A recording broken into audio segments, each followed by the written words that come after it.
Maswerteng hapon po mga ka-STL. Narito na po ang resulta ng STL Rizal para sa araw na to, second draw, March 15, 2026. Araw ng linggo. Naway ang mga natayan nyo pong mga numero kanina ay manalo nawa ngayong hapong ito.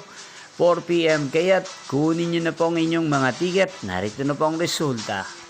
Ang mga numerong nanalo sa STL Rizal ngayong hapong ito, March 15, 2026. 4 PM second draw result. 38 at 18 in exact order. Again, 38 at 18. At ngayong hapong ito sa STL Rizal, atin pong i-shoutout si Ate Annabel ng Rizal. Shoutout po sa inyo, Ate Annabel. Sana po ay nasa maayos kayong kalagayan. At sa lahat po ng mga taga Rizal, shoutout po sa inyong lahat. Inyo pong napanood ang resulta ng STL Rizal. Maraming salamat po sa patuloy nyo pong panonood at pagsuporta sa aking channel. Magkita-kita pong muli tayo mamayang 8:45 PM para sa third draw result ng STL Rizal. Thank you for watching.